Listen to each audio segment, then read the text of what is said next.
My husband's family kept calling his ex the real wife. At Thanksgiving, they even set a place for her, and handed me divorce papers mid-dinner. My husband smirked. Mom thinks you should sign now.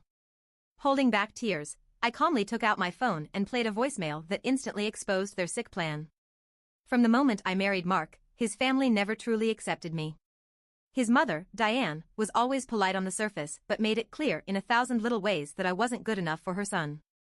His sister, Rachel, would always bring up his ex-wife, Vanessa, in conversation, always with a sigh, always with a little glance in my direction, just to make sure I knew exactly where I stood. Vanessa was perfect, according to them. She was beautiful, successful, came from good stock, Diane's words, not mine, and had been the ideal daughter-in-law. Never mind that she and Mark had been divorced for years before I even met him. Never mind that I had done everything I could to be kind to them, to win them over, to be part of their family. To them, I was temporary. A placeholder. It started small. A slip of the tongue when Diane would accidentally call me Vanessa. A laugh from Mark, as if it were just a silly mistake. A comment from Rachel about how Mom still keeps in touch with her, followed by a pointed glance at me. I ignored it at first. Maybe they just needed time to accept that Mark had moved on. Then came the bigger things. A framed wedding photo of Mark and Vanessa still on display in the living room, while not a single picture of me and Mark existed in the house. Rachel bringing up Vanessa in every conversation, no matter the topic. And then, Thanksgiving. The night they made their final move. The night they tried to erase me completely. Diane insisted on hosting Thanksgiving at her house, as always. It was a huge deal in their family, relatives flying in, a formal dinner, everything done just so. I never really felt like I belonged there, but Mark had pushed me to go. Come on, he said, giving me that easy smile. It's tradition. They're just old-fashioned. Give them time. So I went. I smiled. I played nice. I told myself, maybe this year will be different. It wasn't. The moment I walked into the dining room, I felt like I had been punched in the stomach. At the long, beautifully set table, there was a place card with Vanessa's name on it. I stared at it, my heart pounding in my ears. The table was full, every seat assigned, every name written neatly on little cards. And there, right between Diane and Mark's father, was a spot for her. A seat she would never take. A seat that should have been mine. Rachel smirked over the rim of her wine glass. Oh, don't look so surprised, she said, with a little laugh. Mom still considers her part of the family. My hands clenched at my sides. I turned to Mark, silently begging him to say something. To do something. To stand up for me. He just rubbed the back of his neck and looked away. Diane smiled at me, like nothing was wrong. We like to honor tradition, dear. Tradition. Right. I swallowed hard and forced myself to sit down, even though everything in me screamed to run. I told myself, get through dinner. Just get through dinner. Then Diane slid a manila envelope onto my plate. I frowned, staring at the envelope. What's this? Mark finally spoke. And when he did, his voice was calm. Casual. Like he was talking about the weather. Mom thinks you should sign it now. My fingers trembled as I opened the envelope. Inside were divorce papers. Already filled out. My name typed neatly at the top. Mark's signature at the bottom. My throat closed. I felt the entire room watching me, waiting. I looked at Mark. You're divorcing me? My voice came out small, almost childish. Diane sighed, like I was being difficult. Sweetheart, don't make a scene. Rachel smirked again. The aunts and uncles avoided eye contact. We just think, Diane continued, that this is for the best. For the best. Like I was some mistake that needed correcting. Like I had been tolerated long enough and it was time for things to go back to how they should be. Mark still wouldn't look at me. I felt my chest tighten, my vision blur. I was humiliated. Betrayed. But I wasn't stupid. Something was off. Why now? Why here? Why in front of everyone? And then, I remembered the voicemail. 2 nights ago, I had gotten a voicemail by accident. It was from Vanessa. She must have thought she was calling someone else, because when I listened to it, I nearly fell off the couch. And now, sitting at that table, my heart hammering in my chest, I reached into my bag, pulled out my phone, and pressed play. Vanessa's voice rang through the dining room. Loud. Clear. Mark, I don't care if your mom is pushing for it. I'm not getting back with you. You need to stop this. It's pathetic. I already told you, a sharp, collective gasp from the table. Diane's fork clattered against her plate. Rachel's eyes went wide. I let the message keep playing. Also, stop telling people I cheated. You and I both know you were already chasing other women while we were married. I'll be damned if I let your mom rewrite history. Silence. A silence so thick it felt like the air had been sucked out of the room. Mark's face drained of color. He looked like he wanted to run. Rachel slammed her glass down, her face twisting in shock and rage. Diane? Diane looked like she had seen a ghost. I put my phone down slowly. Then, I smiled. So, Mark. Want to explain that? Diane opened and closed her mouth like a fish, but no words came out. Rachel shoved her chair back, storming out of the room. Mark looked trapped. Like a man caught in his own web of lies. Babe, listen, he started. I raised a hand. I wasn't done yet. I turned to Diane. So, let me get this straight, I said, my voice trembling with anger. You planned this whole dinner just to humiliate me? You made me come here, sit at this table, just so you could shove divorce papers in my face, because you thought Vanessa would take him back? Diane flinched. Mark sank lower into his seat. I let out a sharp, humorless laugh. Well, congratulations. You played yourself. And then? I reached for the mashed potatoes. And dumped them straight into Mark's lap. The room erupted into chaos. And I stood up, adjusted my dress, and walked right out the door. I walked out of that house with my head held high, but inside, I was shaking. My hands were trembling as I got into my car. My heart was still racing. The mashed potatoes, the voicemail, the looks on their faces, it all felt unreal.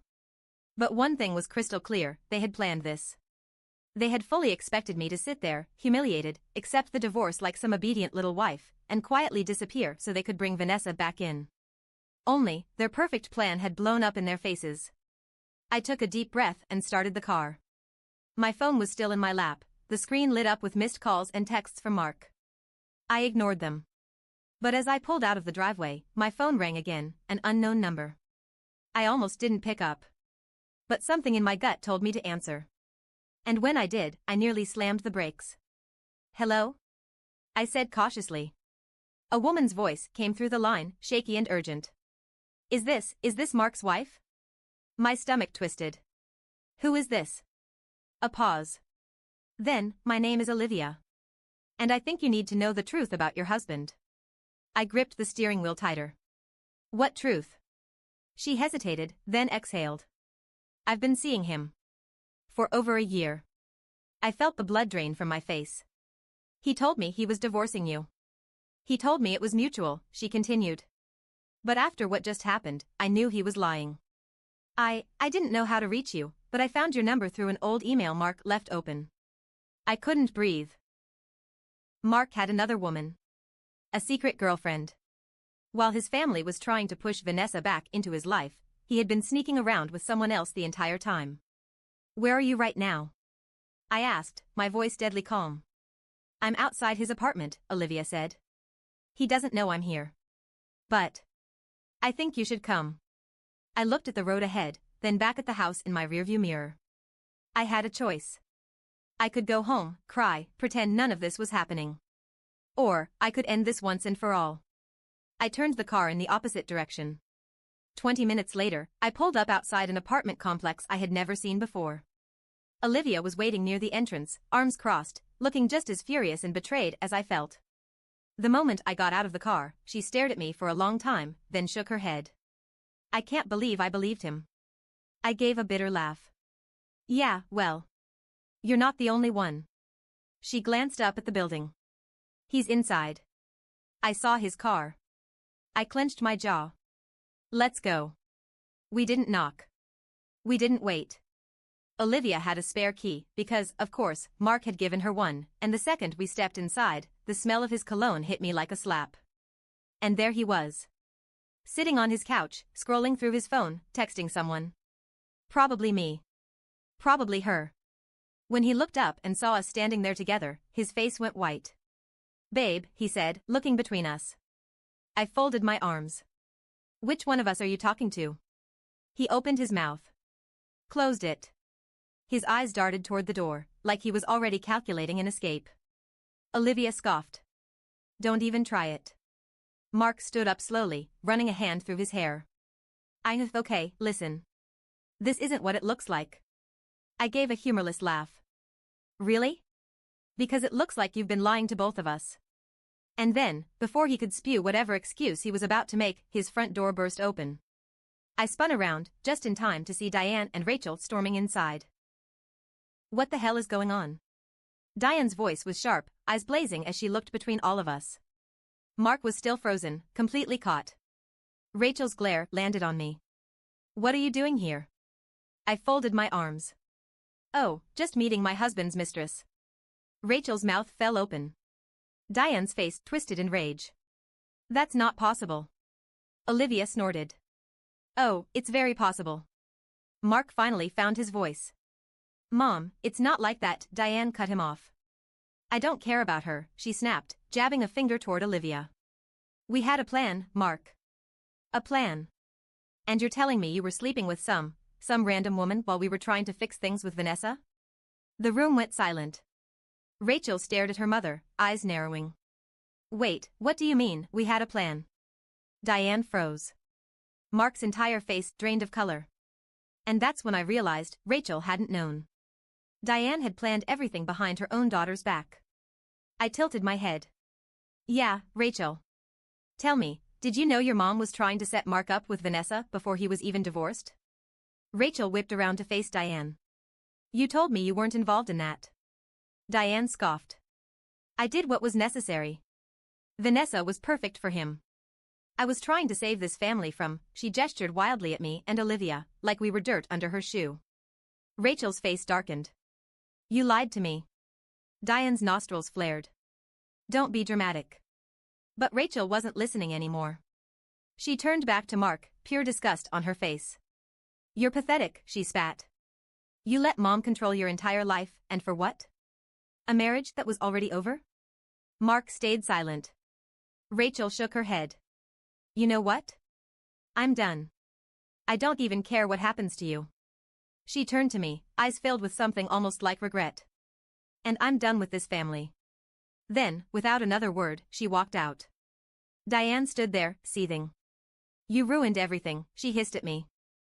I smiled. No, Diane. You did that all by yourself. And then I turned to Mark.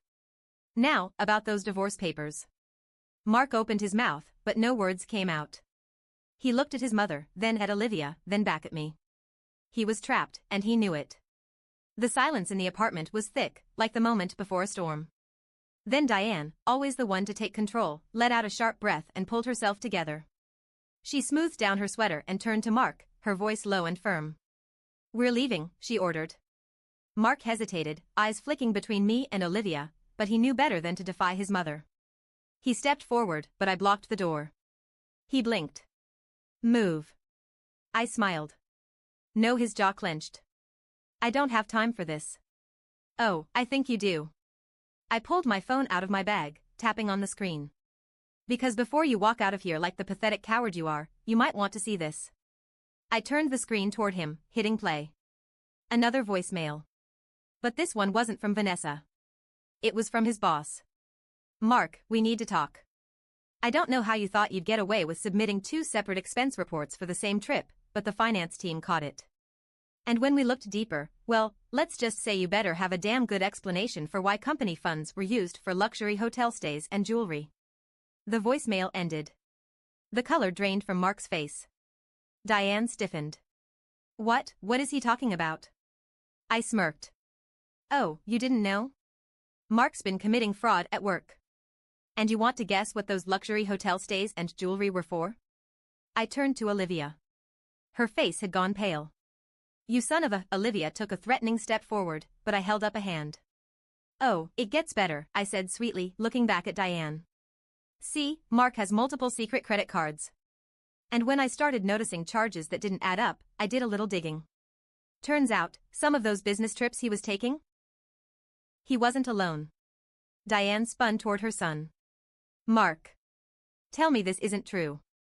Mark said nothing. I took another step forward, my voice dropping to a whisper.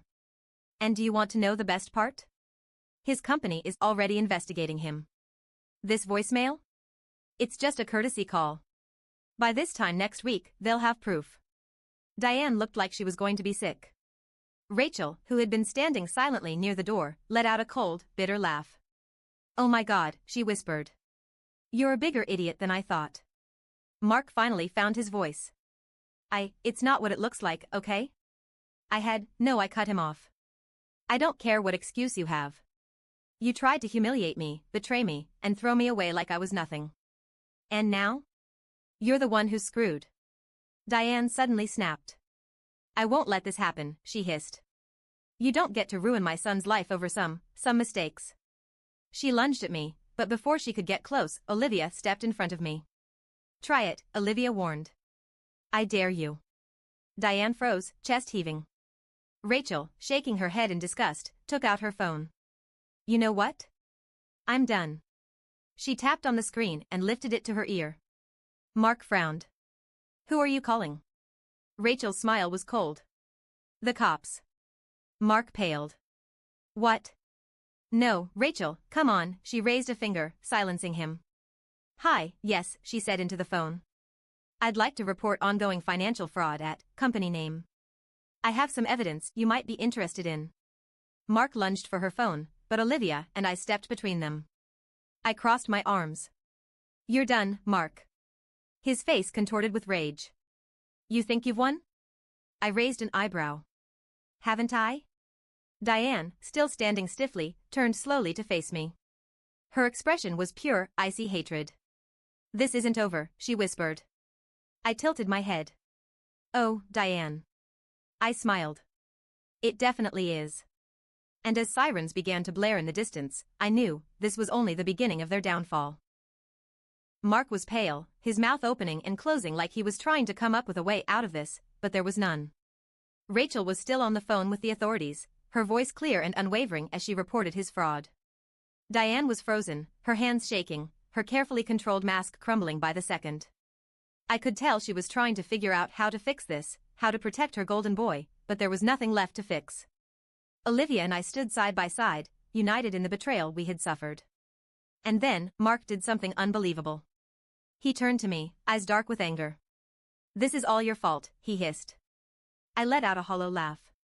My fault? If you had just signed the damn papers like you were supposed to, he spat, stepping closer, his voice growing more desperate, none of this would be happening. But no, you had to come in here and ruin everything. I stared at him, almost in shock. He was serious. He actually thought that if I had just gone along with the disgusting little ambush his family had planned, he wouldn't be in this mess. No accountability. No remorse. Just pure entitlement. Diane seemed to snap out of her trance at the sound of Mark's raised voice. She rushed forward, gripping his arm. Sweetheart, we can fix this, she whispered frantically. We just need to get ahead of it, are you kidding me? Rachel interrupted, her voice sharp. She turned to their mother with a look of pure disgust. You're still trying to save him? Diane's head snapped toward her daughter. Of course. He's my son.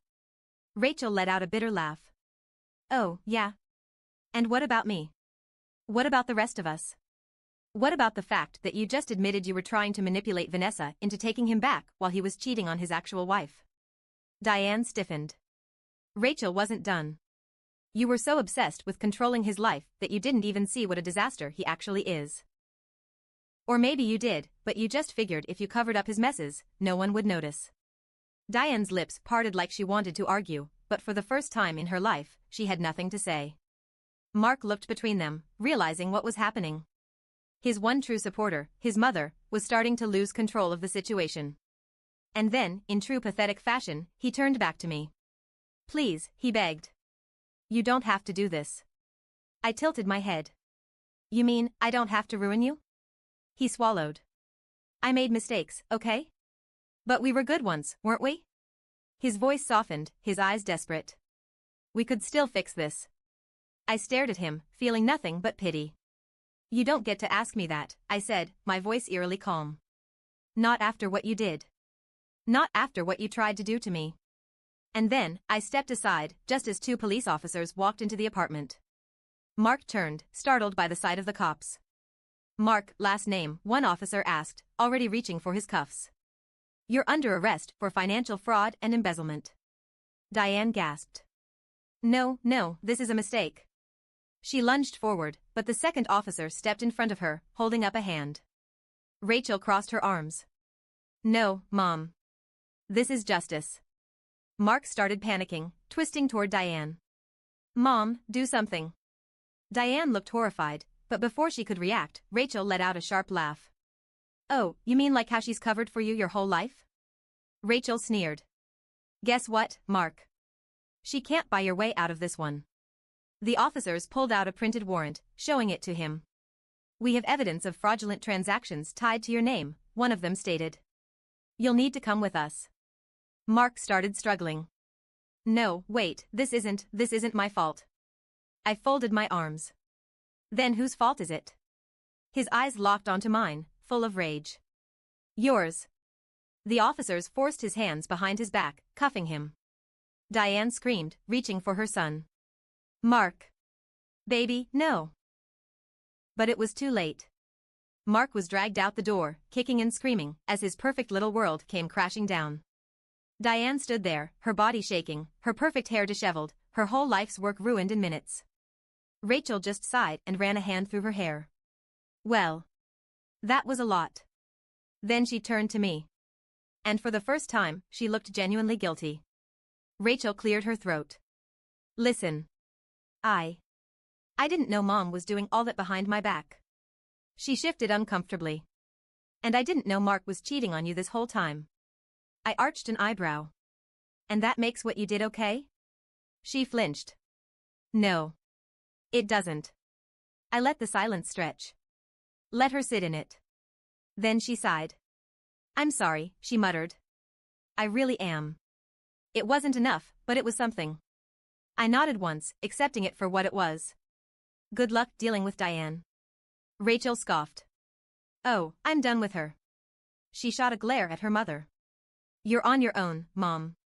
Diane's head snapped up, stunned. Rachel just walked out, leaving Diane standing there, alone. Diane turned to me, hatred burning in her eyes. "You think you've won?" I smiled. "Haven't I?" She exhaled sharply, glaring daggers at me before stomping out the door. And just like that, I was free. I looked at Olivia, who was still standing there, arms crossed, eyes tired but satisfied. "Well," she said, blowing out a breath.